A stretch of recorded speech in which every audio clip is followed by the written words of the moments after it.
Over the years, we've covered countless stories of Western New Yorkers looking for a kidney. Earlier this week, we showed you how a local woman has turned to this billboard campaign to try to find a living donor. She's been searching for one since 2018. Right now, in New York State alone, more than 7,000 people are waiting for a kidney transplant. And there is a new effort underway at the state capitol in Albany to try to make it easier and more affordable, as we hear tonight from Emily DeVito.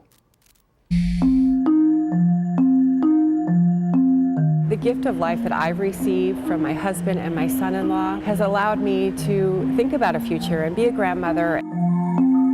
Robin Pinto is one of the lucky ones. She was able to receive the gift of life twice. About 20 years ago, she was diagnosed with IgA Nephropathy, a disease where your autoimmune system attacks your kidneys. She got her first kidney transplant in February 2009. Her husband donated one of his kidneys. He just knew in his heart from day one when I was sick that he was going to be the donor, and sure enough, he was a 4 DNA marker match, and he was a perfect match for me. Robin's husband John says the procedure was quick and he has had no problem living with one kidney. I was home maybe 4 weeks at the most. Robin then started having issues with the transplant in 2021. She got her second transplant this past February. This time she received a kidney from her son-in-law. While he was a perfect match, the planning of this transplant was more complicated. They had just moved back from Vermont. He was new at a job. He had no vacation time, no paid leave, no PTO to use. He was my match. So we're faced with, now what do we do? It's something a lot of recipients and donors are faced with: save up or save a life. You know, it really is a significant burden to the donor, and it should never be like that, because when you're looking at organ donation, it is the gift of life, and there is no greater gift than the gift of life.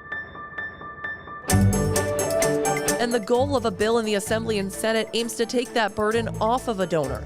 The New York State Living Donor Support Act provides state reimbursement to living organ donors who are state residents for medical and associated expenses incurred as a result of organ donation when the organ donation is made to another resident of the state. It's a lengthy process to get approved, and so you have doctor's appointments and visits, and you have to be able to get there, take time off of work, potentially have child care or elder care issues. So these bills would really help provide an opportunity to give more people a chance to get involved. Melissa Manti, the CEO of the Northeast Kidney Foundation, says people wait on average 3 to 5 years on the transplant list to get a kidney.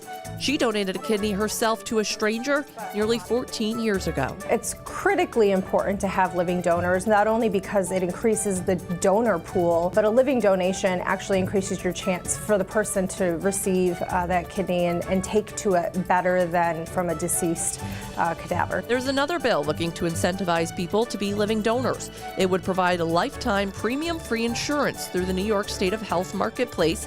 It establishes the Kidney Donor Insurance Fund.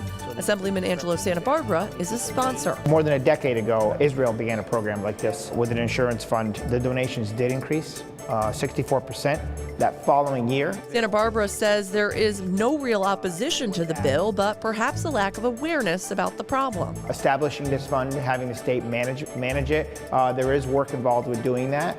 So having a commitment to do that, but it's a commitment to save lives. Both bills are currently still in committee. Even if they don't get out of committee this session, Robin's happy the conversation is starting. I think it's brilliant, and I think it will tremendously impact the number of people that would say, yes, I will donate an organ, yes, I will reach out and save a life, whether it's somebody they know or a total stranger.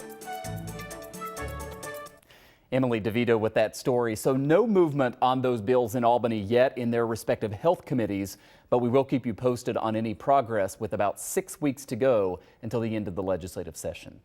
Coming up, the very